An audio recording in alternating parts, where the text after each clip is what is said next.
Hey everyone, I'm Tim Nash, and welcome back to the Shop Dropcast, Shop Drop Daily's podcast, in which I explore the world's most creative, culturally rich, and emotionally resonant brand experiences. This isn't just a recap show, it's a lens, a way of understanding how brands are thinking, creating, and shaping what physical retail means right now. Because retail today isn't just about selling, it's about feeling, it's about presence. And over those past 4 weeks, weeks 35 to 38, we've seen something pretty extraordinary. A collective shift in how brands use physical space. From luxury houses turning shopping into cultural theatre, to lifestyle brands creating playgrounds of participation. These activations remind us that retail isn't just about what's on the shelves, it's about how people connect, play, and belong. This episode takes us from Seoul to Shanghai, Paris to London, Bangkok to Dubai. We'll explore how brands are balancing tactility with technology, emotion with efficiency, and local storytelling with global ambition. So let's start with luxury, because right now, luxury is changing. It's moving from exclusivity to experience, from distance to immersion. Take Louis Vuitton's La Beauté pop-up in Seoul. 3 dazzling floors designed not just to sell products, but to tell stories. Each level felt like a film set. Soft lighting, fragrance stations, dessert cafes, and spaces that unfolded like scenes. Visitors weren't rushing through, they were meandering, soaking in the brand's identity. It wasn't about transaction, it was about transformation. Louis Vuitton showed us that modern luxury is something you live, not something you buy. Then there was Berluti's book and newspaper station in Shanghai. It was smaller, quieter, but just as powerful. Imagine a Parisian newsstand reborn as a cultural retreat. Coffee cups with embossed leather sleeves, monogrammed paper goods, local newspapers wrapped in Berluti branding. It was heritage meeting modern-day ritual. Proof that the slow, tactile, analog experience is actually becoming a luxury in itself. And in Bangkok, On Running's flagship at ICONSIAM took us into the future of lifestyle design. It's sleek and minimal, but alive with movement. Interactive magic walls that track running data, community zones for workshop, and textures inspired by local natural springs. It's global design rooted in local narrative. Together, these spaces redefine escapism. It's not about disappearing into fantasy. It's about reconnecting with the present moment. In a world of screens and speed, slowness has become the new luxury. Now let's shift gears, because the other big story this month was joy. Retail that dared to be imaginative, playful, even a little surreal. Gucci's Dream Garden pop-up in Nanjing was a perfect example. A floral wonderland where fragrance became an experience. Petals suspended in glass domes, scent diffusers disguised as blossoms, everything glowing in a soft light.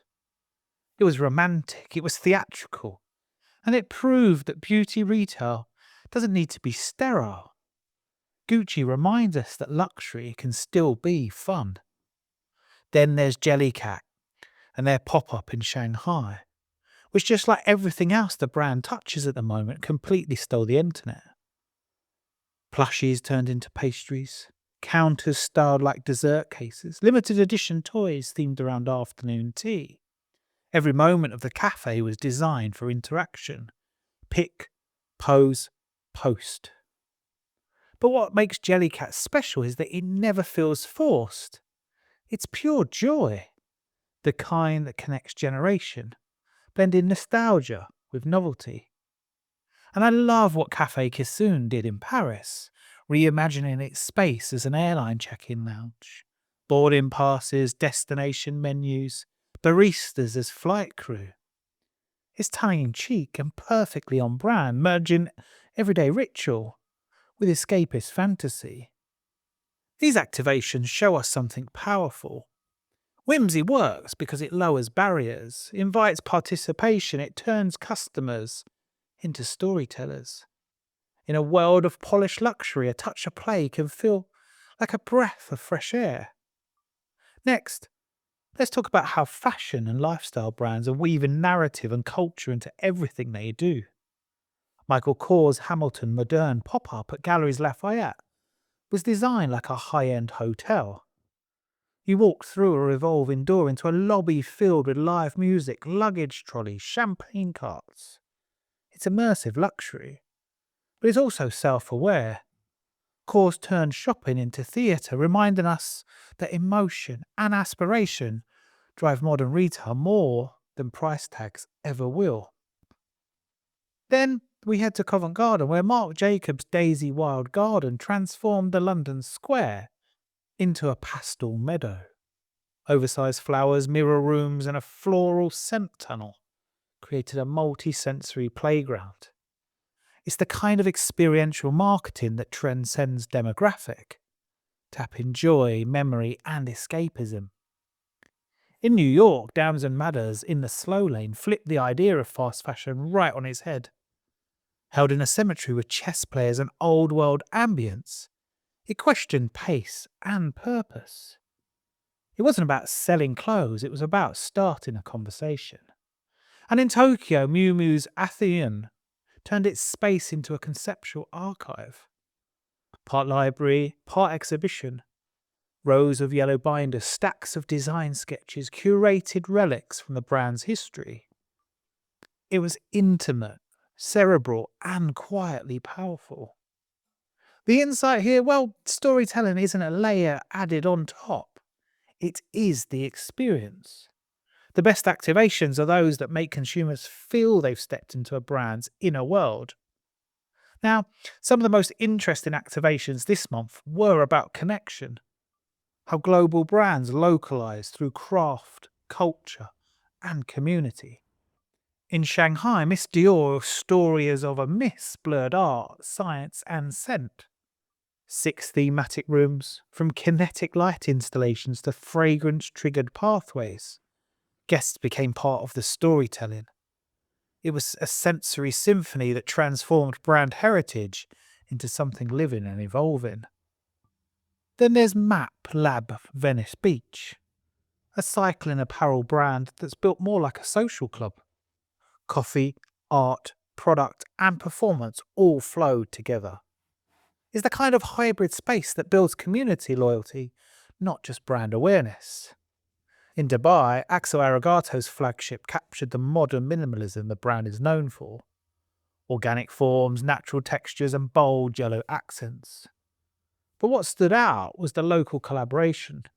Regional artists contributing installations that tied global design to local expression. Back in New York, Marc Jacobs' Joy pop-up celebrated self-expression.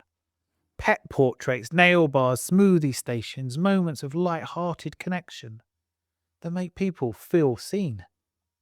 And Barber and Farm Rio in London did something similar but in reverse, taking a classic British icon and infusing it with Brazilian colour and vibrancy. It was heritage with a heartbeat. These activations all highlight the same truth. Culture creates connection. When brands honour place, heritage, and people, they move from marketing to meaning. As we close, let's talk about energy, the rhythm of retail right now. In Chengdu, Ami Paris brought the romance of Paris to China with an arcade-inspired pop-up. Cobbled pathways, desserts, and panda-printed exclusive. It was a real love letter between cities. Diptyques and Air de Paris in Shanghai transformed fragrance into emotion. Half garden, half gallery, entirely sensory. It wasn't about visual perfection, but atmosphere. You didn't just see the brand, you really felt it. Meanwhile, Timberland's Unbreakable at Shanghai's West Bund redefined craftsmanship. Interactive workshops, storytelling corners, and sustainable design all work together to prove that durability isn't just a product feature, it is a mindset. Then in London, Dr. Martens' The Art of Comfort at Outernet turned comfort into a cultural statement. Immersive projections, soundscapes, tactile zones. The campaign asked a deeper question.